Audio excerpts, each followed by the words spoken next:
Šajā moduļa daļā apskatīsim sociālās inovācijas un sociālās uzņēmējdarbības jēdzienu atšķirību.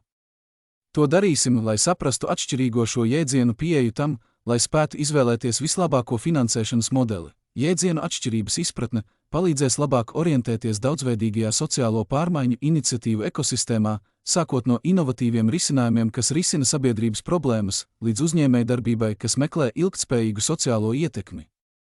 Jāsecina, ka finansēšanas pieejas izvēle ir atkarīga no iniciatīvas rakstura, tās mērķiem un veiksmīgai īstenošanai nepieciešamajiem cita veida resursiem. Izpratne par nozarēm un to, ko šīs nozares var nozīmēt sociālajai inovācijai, ir pēdējā, bet ne mazāk svarīga mācību viela, kuru apgūsim šajā video. Sociālajai inovācijai ir cieša saikne ar sociālajiem uzņēmumiem, tomēr tā nav ierobežota tikai sociālās uzņēmējdarbības jomā. Lai gan abi jēdzieni ir saistīti, sociālā inovācija sniedzas ārpus sociālās uzņēmējdarbības nozares robežām. Attiecības starp sociālo inovāciju un sociālo uzņēmējdarbību var trāpīgi raksturot kā hibrīdas, norādot uz dinamisku miedarbību starp inovatīvu pieeju sabiedrības problēmām un uzņēmējdarbības principiem. Būtībā sociālā inovācija ietver plašāku iniciatīvu un ideju spektru, kuru mērķis ir risināt sociālās vajadzības un veicināt pozitīvas pārmaiņas sabiedrībā. Tā izpaužas dažādās nozarēs. No otras puses, sociālā uzņēmējdarbība īpaši izmanto uzņēmējdarbības prizmu, lai īstenotu sociālās pārmaiņas, vienlaikus par prioritāti izvirzot finansiālo ilgtspēju. Lai gan šī moduļa sākuma daļā galvenokārt tika uzsvērta sociālā inovācija privātajā sektorā vai, zināmā mērā, nevalstiskajās organizācijās, NVO, ir obligāti jāatzīst, ka sociālā inovācija nav ierobežota ar konkrētu nozari. Tā var izpausties gan publiskajā sektorā, gan privātos uzņēmumos, gan nevalstiskajās organizācijās. Sociālās inovācijas aptvere sniedzas pāri dažādiem sektoriem, uzsverot tās pielāgojamību un piemērojamību dažādos organizatoriskos kontekstos. Atzīstot tās parādīšanos publiskajā sektorā, tiek uzsvērts inovatīvu risinājumu potenciāls, lai risinātu sabiedrības problēmas valdības ietvaros. Privātajā sektorā sociālā inovācija uzsver uzņēmumu atbildību sniegt pozitīvu ieguldījumu sabiedrībā, saskaņojot finanšu mērķus ar sociālo un vides ietekmi.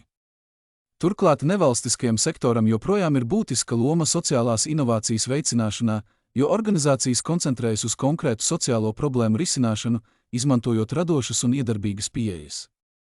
Tāpēc izpratne par sociālās inovācijas klātbūtni publiskajā, privātajā un nevalstiskajā sektorā paplašina perspektīvu par to, kur un kā var rasties transformējošas iniciatīvas.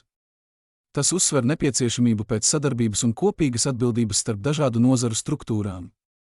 Sociālās inovācijas rašanās ir cieši saistīta ar nozari, kurā tā tiek īstenota, un tas rada pieejamā finansējuma iespēju atšķirības.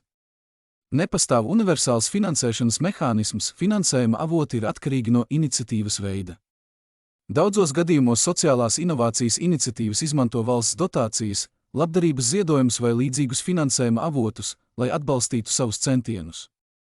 Tomēr, ja sociālā inovācija tiek īstenota sociālo uzņēmumu jomā, finansēšanas joma paplašinās, iekļaujot ienākumus no pārdošanas, kas ir būtisks ieguldījums. Sociālās uzņēmējdarbības kontekstā finansiālā ilgtspēja bieži tiek panākta, apvienojot gūtos ieņēmumus un tradicionālos finansējuma avotus, apvienojot uzņēmējdarbības principus ar apņemšanos panākt sociālo ietekmi. Būtībā izpratne par sociālās inovācijas finansēšanas dinamiku, kas raksturīga konkrētai nozarei, uzsver nepieciešamību pēc niansētas pieejas, kas atbilst konkrētās iniciatīvas mērķiem un darbības īpatnībām. Neatkarīgi no tā, vai tās saknes meklējams valsts privātajā vai sociālo uzņēmumu sektorā, finansēšanas stratēģija kļūst par izšķirošu faktoru, kas nosaka sociālās inovācijas centienu ilgtspēju un ietekmi.